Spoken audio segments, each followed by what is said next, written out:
চন্দনাস কর্নারে সবাইকে welcome.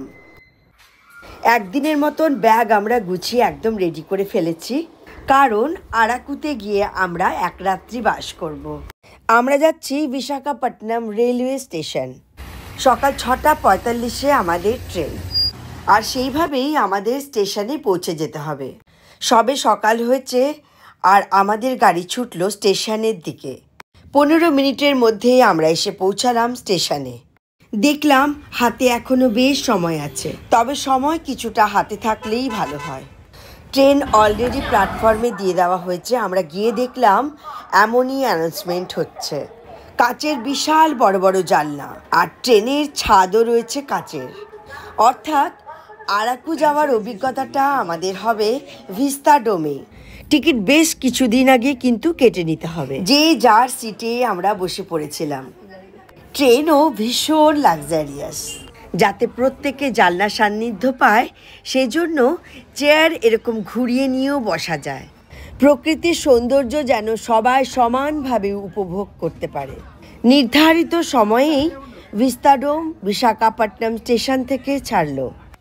Araku valley Visakhapatnam থেকে 114 কিলোমিটার দূরে। আমি চলে এলাম একদম লাস্ট বগিতে, যাতে সুন্দরভাবে ভিডিওটা করতে পারি। প্রত্যেকটা বগি একে অপরের সঙ্গে যুক্ত, সুতরাং লাস্ট বগিতে পৌঁছানো খুব সহজ। দর্শক বন্ধুদের জানিয়ে রাখি, বিশাখাপট্টনম থেকে ট্রেনেই উঠুন। ট্রেন রুটেই প্রাকৃতিক সৌন্দর্য খুব ভালো করে উপভোগ করা যায়। অসাধারণ ট্রেনের সংযোগ রয়েছে বিশাখাপট্টনম থেকে, তাই ট্রেন রুটটাই ভালো।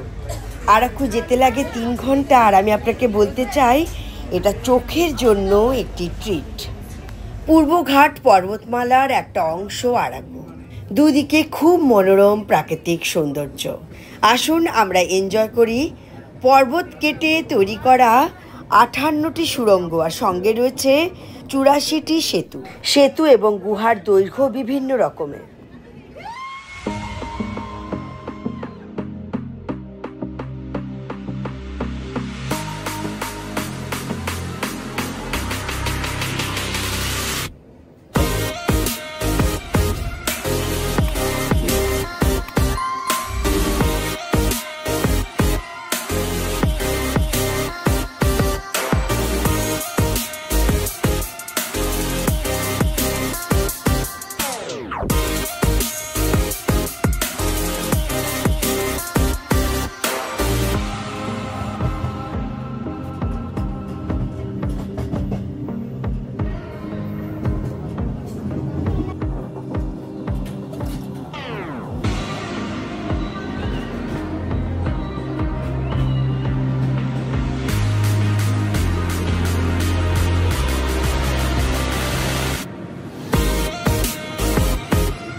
দৈর্ঘ্যতম টানেল ছিল 1 কিলোমিটারের।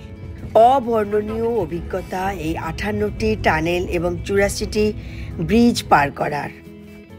আমাদের ট্রেন এগোচ্ছে আরাকু স্টেশনের দিকে। মনে হচ্ছে পথটা একদম বৃত্তাকার। আপনারাও কখনো প্ল্যান করুন আরাকু ভ্রমণের।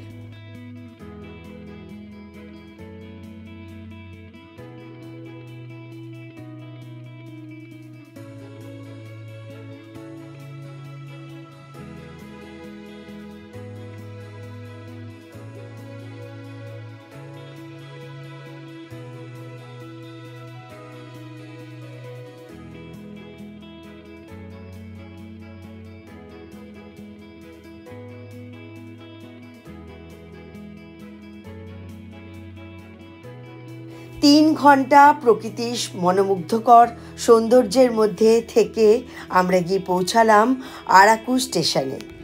বেশ মনোরম ওয়েদার। দর্শক বন্ধুদের জানাতে চাই, মার্চ মাস পর্যন্ত সুন্দর ঘোরা যায় আরাকুতে। স্টেশনে নেমে ক্যাব করে নিলেই যে যার নিজের রিসোর্টে পৌঁছে যেতে পারবেন। খুব তাড়াতাড়ি আমরা পৌঁছে গেলাম আমাদের বুক করা রিসোর্টে, কৃষ্ণ তারা কমফোর্ট আরাকু, যে রিসোর্টে আমরা রাত্রিবাস করব।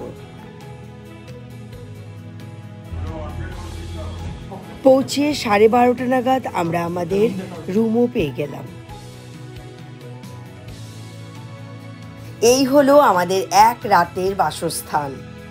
মন্দ নয়, বেশ ভালো বাসস্থান। আরাকু পৌঁছে 2-1 ঘন্টা বিশ্রাম করে আমরা কোথায় কোথায় গেলাম সেটা নিয়ে থাকবে আমার পরবর্তী পর্ব। আমার আজকের ভিডিওটি কেমন লাগলো অতি অবশ্যই আমাকে কমেন্ট করে জানাবেন। খুব শিগগিরই ফিরে আসব পরবর্তী পর্ব নিয়ে। সঙ্গে থাকুন আর দেখতে থাকুন চন্দনাস কর্নার। Thank you.